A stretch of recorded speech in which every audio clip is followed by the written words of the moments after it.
welcome. This will be my thoughts on The Walking Dead Season 5, Episode 10, Them. The episode is rated TVMA, so with this video there will be spoilers for the episode and all the ones leading up to it, all of which I love. Yeah, let's start with some whatever. Yeah, before we start doing scene by scene, I really appreciated the fact that the episode didn't kill another goddamn character. 3 in a row would have been pushing it. But no, seriously. Yeah, it's a different conflict than, now we've had several episodes of people finding out their loved ones, died, as they, there seemed to be some hope that they might have survived. And here it's this thing of, they're still headed towards Washington. What did they say? 60 miles out? 100 kilometers for people not using a silly made-up way to track distance. And I know the metric system is also made up. I just like to fuck with Americans. And yeah, car, had to go on foot. And yeah, they go for a while and they're running out of water. I quite appreciate. I think that is one of the most horrifying things about the post-apocalypse. To the idea of dying from thirst or worse, starvation. And yeah, so fucked up to think about the Gazans starved to death. Yeah, the and I thought they also did a pretty good job of exploring it. The way that they're going around, they're finding, dry rivers. Is that what they're called? Places where you'd expect there to be a river, but there's no water there. And yeah, the way that we see several characters, each in their own way, deal with the different, the multiple compounding losses they've been dealt recently. Yeah, I think that might be the entire overarching. So, scene by scene. So I know I already mentioned that this episode at least doesn't kill off a character that we've grown really accustomed to. It does start by reminding us that Beth is dead. Now, let's see. But yeah, the way that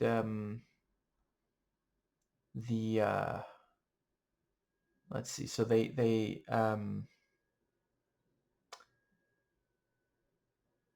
the thing about Michonne saying we can take them, and Sasha being like, I can take them all on my own, and Michonne's like, isn't that my line? And I kid. I'm sure Michonne would save some of the weaker ones for the others. And yeah, they walk for a while, they get to a bridge, and then they lure the walkers close enough to them and then step out of the way so the walker falls off the very clever. And when Sasha is supposed to have, to make these exact same maneuver, yeah, she refuses and starts killing them, in a more hands-on way. And yeah, Michonne straight up says, stop. I told you to stop. I understand that Sasha's, obviously deeply upset. I don't blame her. I don't think I could ever bring myself to not do what Michonne says. Now, I think that pretty well brings us... But yeah, very cool. As seeing them all fighting off walkers, and let's see. You have the thing with yeah. It was great when let's see. We have the thing with the yeah. They're yeah. This is not going to be in chronological order. Whatever. Yeah, the thing with so all they found was liquor, and yeah, uh, he's going to town on that bottle. And then we have that exchange where, doesn't he know that thing will just make things worse? He's a grown man, and I don't know that things can get any worse. Jesus. Yeah, I feel like I probably say too much on this channel. I'm a big believer in the idea that things can always get worse.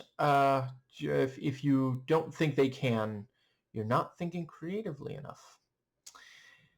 But yeah, I can appreciate, once the dead walk, it is very, very difficult to imagine.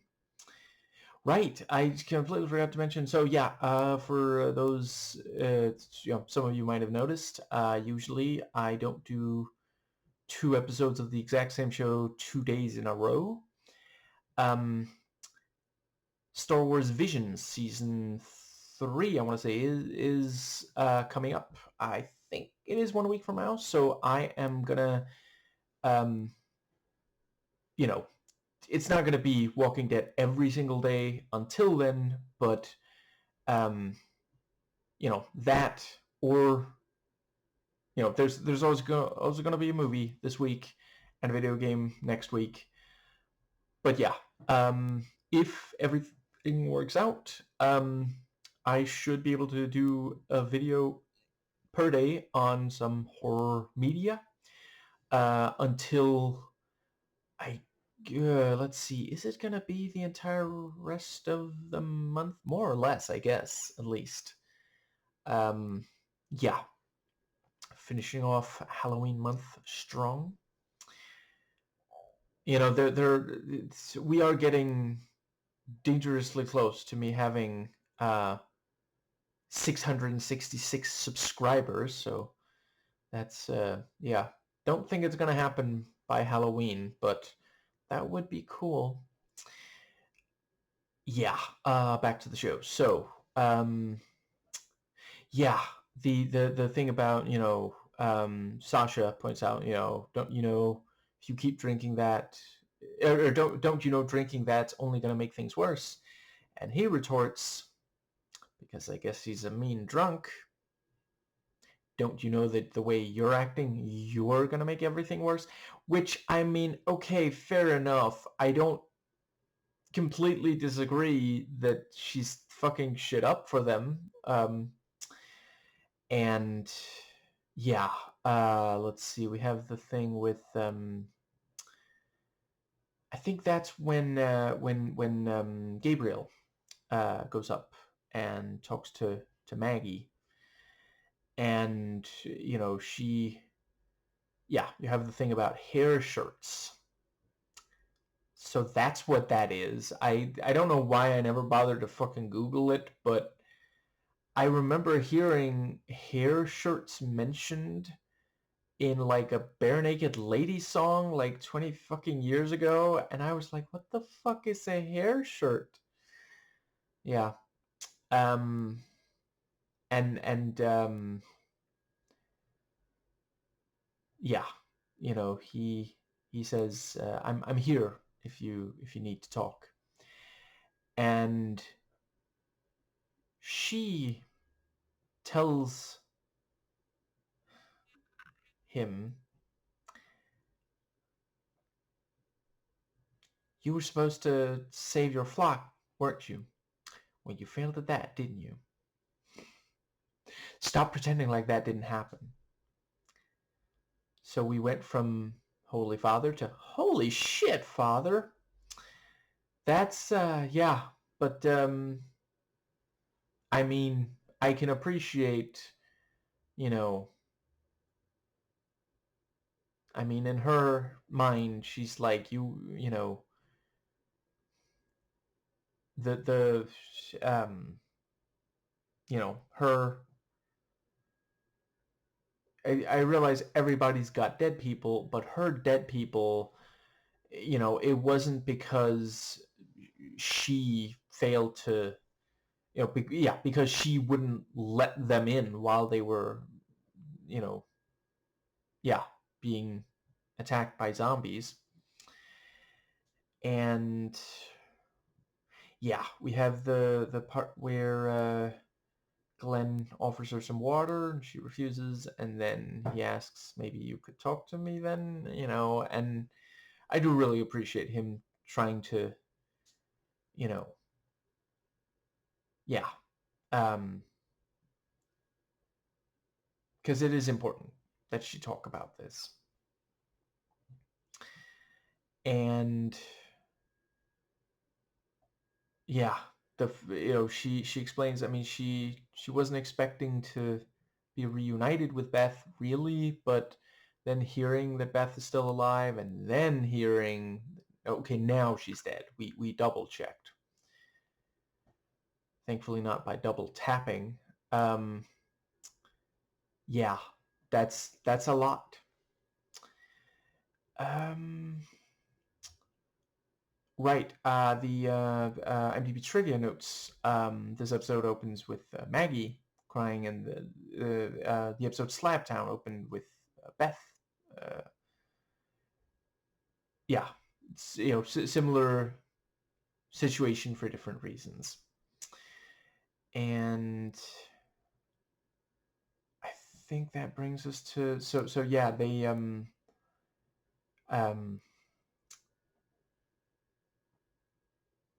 let's see. There's the bit with the yeah, the dogs, which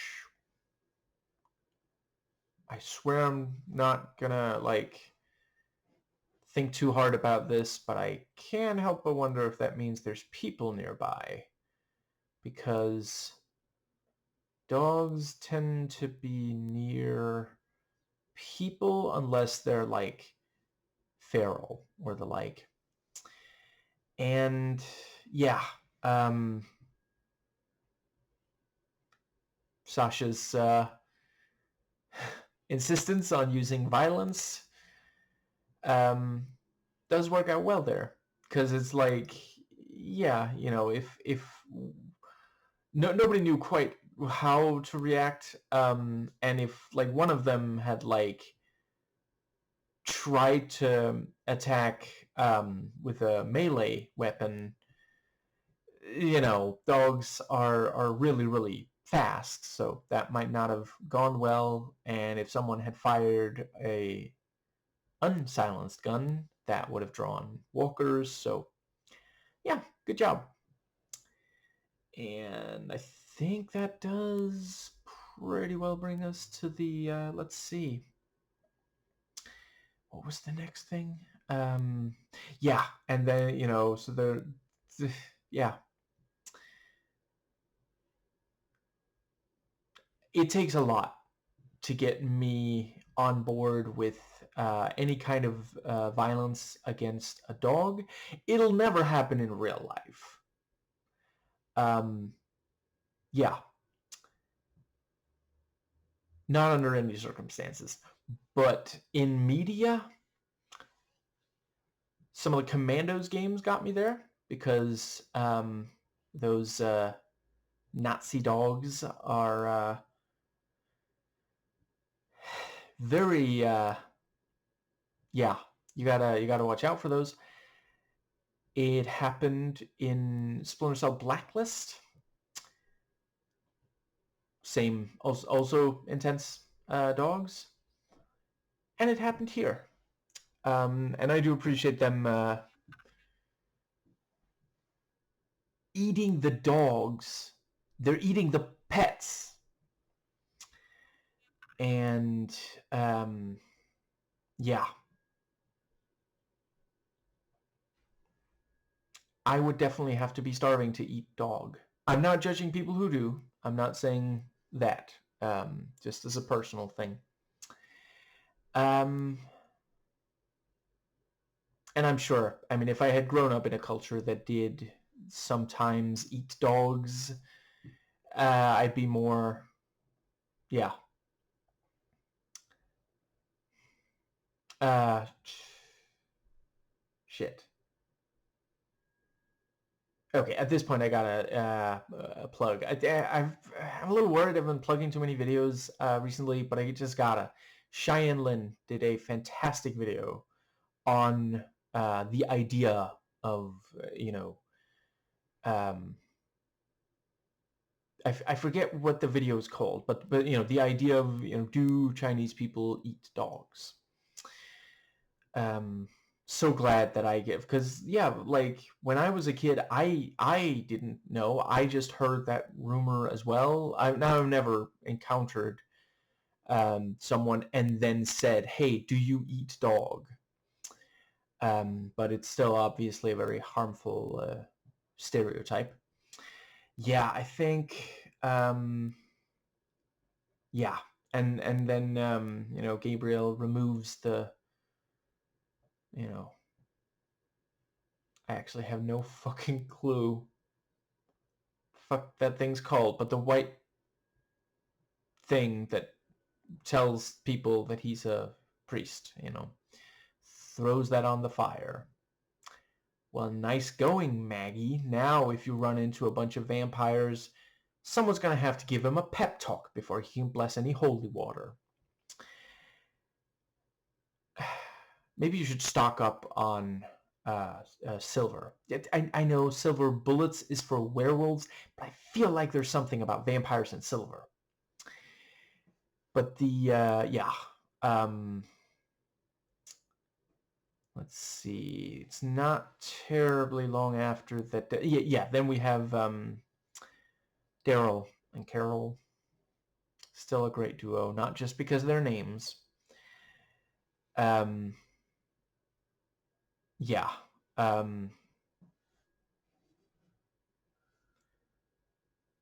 Yeah. Daryl, walks off to find something, something consumable, and Carol says, "I'll come with." And he's like, "Yeah, I'll something about I don't need help or something," and she just smiles like, "You gonna stop me?" She's so awesome. Uh, I really really like her character. I'm so glad that she did survive, at least until now. At this point, no one's safe. Um, let's see the right. I guess is that around the time of the break. Never mind. Moving on.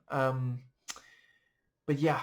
And she points out, at some point you're gonna need to really go through it, and the next time that he goes off, she asks, do you need help or can I come or something like that, and yeah, very clearly asking, are you ready to go through the emotional turmoil, because if you do, I'm here, yeah, I quite like them talking, and I read in IMDb trivia for this episode, apparently the line, "We are the Walking Dead," is iconic from the comic. Does feel a little late to be doing a title drop, but okay. And yeah, the conversation about, is this, like, Michonne's like, what if this is as good as it's gonna get? And the thing about, is it harder or easier to grow up in the zombie apocalypse? And really great, the thing with, he asked his grandfather, and that's of course the line that leads into "We are the Walking Dead."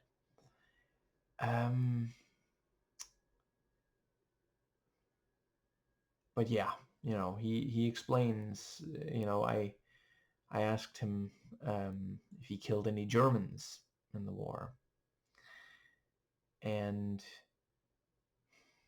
he just got that look on his face, like the time where I tried to explain to him the nature of SpongeBob SquarePants.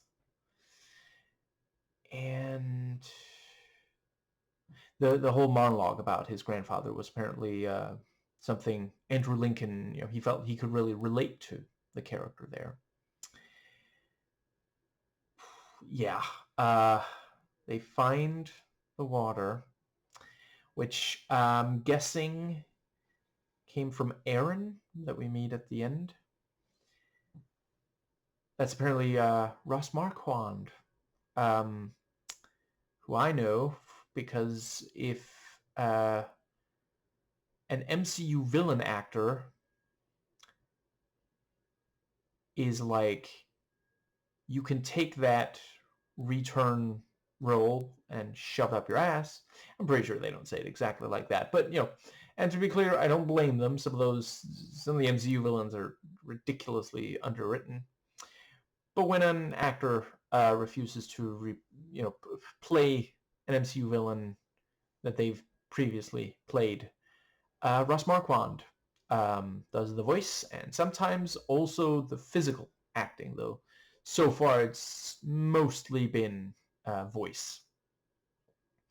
And he's fucking amazing at it, so glad to see him. I knew that he was at some point going to appear on this show. Yeah, let's see. I think that pretty well brings us to the... Yeah, yes. I'm guessing Aaron brought the water. And, yeah, the thing about, it just says "from a friend."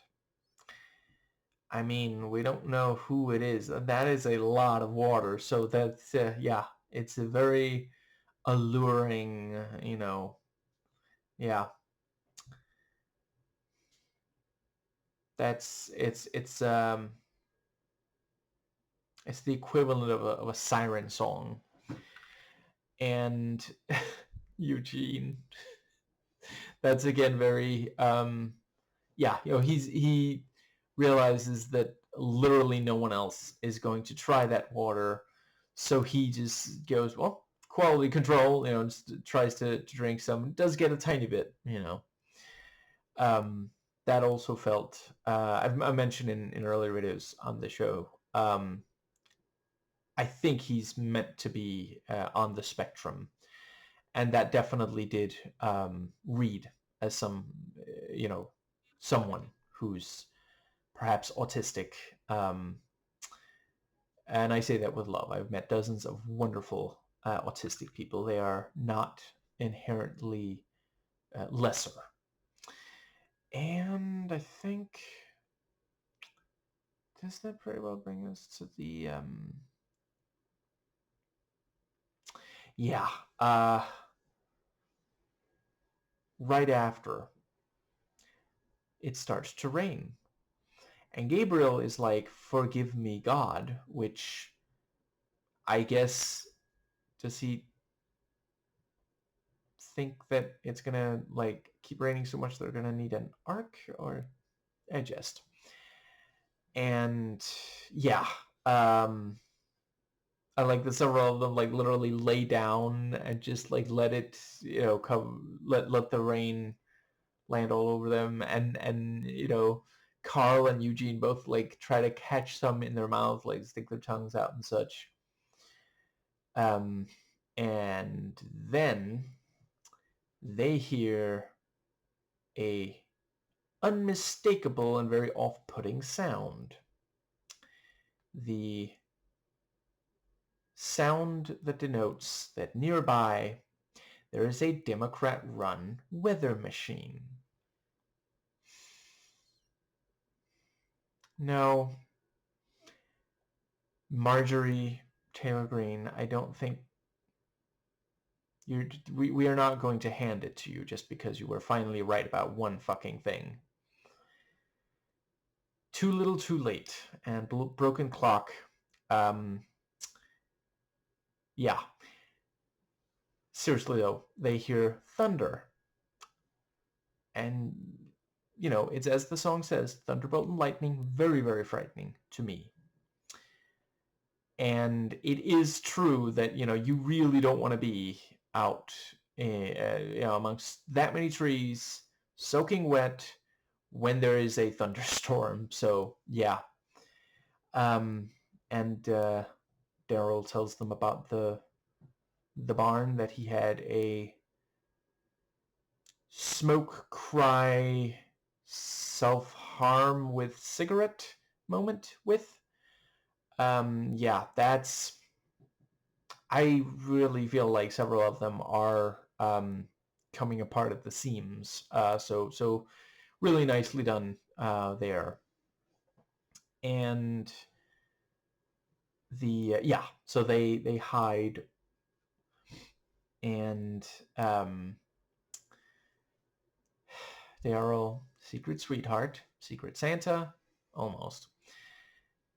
He fixed the little music box so that Maggie can and yeah, great tension and suspense on the walkers trying to force open the door, and phenomenal reveal, like just the thunder, the lightning. Sorry, Dexter Morgan. Yeah, I did mix up thunder and lightning. Yeah, the lightning, shows that there are walkers right outside, and yeah, one by one, the characters realize and hold the door closed, not open. And poor baby Judith, even having to get on. And also the part where let's see, what was it, like he put his, I think Rick put his hat over Judith because the was it the thunder and lightning that was scaring her, or was it even just the rain? I forget. And yeah, ultimately they do manage to hold on, and then we see several walkers stuck outside, and Maggie tries cheering up Sasha, having her appreciate the beauty of a sunrise. And let's see, yeah, so she says, "Oh look, Daryl, fix it," and then she tries to open it, and it doesn't play, and they're like, okay, whatever. I love that it does start playing after Aaron reveals himself, because like I don't, on the one hand, is it like a good sign, or is it being used ironically or something? Because like yeah. Um, And the fact that he knows who Rick is, like, Jesus. I don't know, I guess. At what point do they stop being strangers? Start with him being a stalker, maybe? But yeah. And let's see. Yeah, just I can hardly wait to find out more about Aaron. Because it definitely is yeah, I really appreciate that it's so, like, based on the ending of this episode, I genuinely have no clue if he's if this is a good thing or a bad thing. Yeah, I think that does pretty well.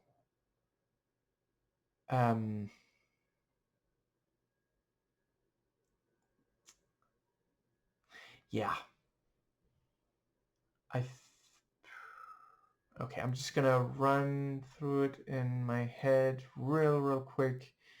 See if there's anything at all left I wanted to talk about. I like the thing with she saved my life. I think she might have saved yours too. And let's see. I think that pretty well covers. Yeah, the thing about, we can get through this together, but we can only get through this together. And Noah saying that he's not sure if he can, if he's going to be okay. Yeah, I feel like the based on this episode, they could have any one or perhaps multiple of these characters just snap in an upcoming episode, and it would feel like, okay, I understand how we got there. Yeah. I will say, as beautiful as a sunrise is, personally, I'm an even bigger fan of it when immediately after we get the start to what I still think is one of the best 2D animated Disney movies. Keeping in mind, I haven't. It's possible that it'll be topped at some point. Let's see. I guess the most recent one I've watched is Mulan, or let's see, Mulan, and then I also watched Tangled. I'm not sure I watched any in between. I certainly haven't watched since Tangled. I am working on it. I will get there. But yeah, for real, one of the best of the 2D animated ones, and one of the worst of the live action remakes.